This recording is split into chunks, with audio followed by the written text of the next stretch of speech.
तो ये सीधी तस्वीर इस वक्त आप देख पा रहे हैं। इकरा हसन पहुंची हैं वोट डालने के लिए। कैराना से उम्मीदवार है इकरा हसन और ये तस्वीरें आप देख सकते हैं। कैराना हसन पहुंची अपने मत का इस्तेमाल करने के लिए और यहाँ पर इकरा हसन पहुंची हैं, तस्वीरें आप देख सकते हैं।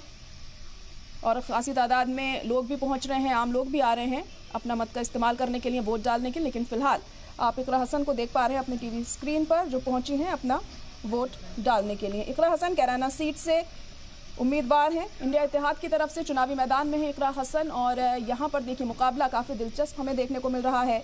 और इस सीट की अगर बात करें कैराना सीट की, तो भाजपा से प्रदीप कुमार यहाँ से चुनावी मैदान में हैं, बसपा से श्रीपाल यहाँ से मुकाबला दे रहे हैं इकरा हसन को। और इकरा हसन को देखिए आम लोगों का कैसा रिस्पांस मिलता है चुनावों में, ये देखने वाली बात होगी। लेकिन फिलहाल अपना वोट डालने के लिए इकरा हसन यहाँ से पहुंची हैं, कैराना से उम्मीदवार हैं इंडिया इत्तेहाद की। और यहाँ पर आप देख पा रहे हैं तस्वीरें इकरा हसन जब अपना वोट डाल रही हैं। तो राष्ट्रीय लोकदल भाजपा के साथ है और अब आप समाजवादी पार्टी के साथ हैं, तो ये राष्ट्रीय लोकदल से जो अब आप अलग हुई हैं, तो क्या लगता है आपको जाट समाज को आपको साधने के लिए कितनी मेहनत करनी पड़ी और जाट समाज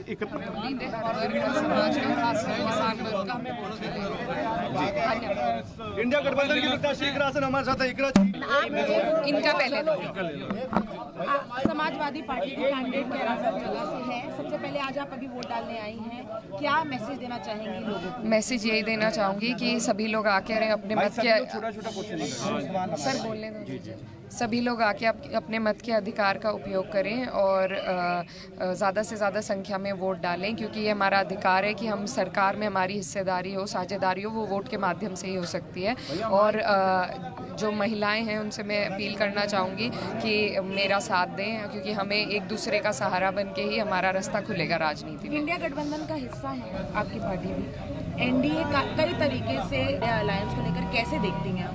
एनडीए का कोई जनाधार नहीं है, एनडीए ने कोई काम नहीं किया है। आज वो काम के बलबूते पे वोट मांगने में बिल्कुल असफल हैं, तो इसीलिए बेकार की बातें कर रहे हैं। उनको बात करनी चाहिए क्योंकि वो 10 साल से सत्ता में है, उनको अपने रहने दीजिए।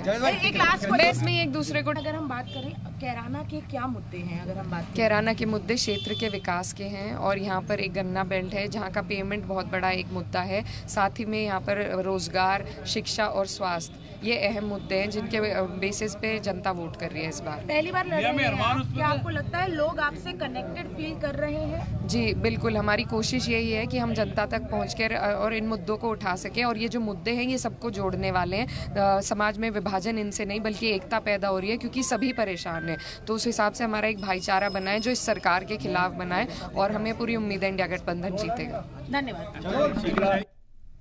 तो इकरा हसन को आप सुन रहे थे, उनका कहना है कि एनडीए के कोई ऐसे अहम मुद्दे नहीं हैं और उन्होंने पिछले 10 सालों में कोई काम नहीं किया है, बीजेपी ने कोई काम नहीं किया, ये उनका कहना था। और इसी का नतीजा इस बार उन्हें मिलेगा। अपनी जीत का भरोसा जताया इकरा हसन ने यहाँ पर। आपको बता दें कि कैराना से समाजवादी पार्टी के उम्मीदवार हैं, इंडिया इत्तेहाद के उम्मीदवार हैं इकरा हसन, जिन्होंने अपना वोट दिया, अपने मत का इस्तेमाल किया है। अब देखिए किस तरह के नतीजे यहाँ से सामने आते हैं।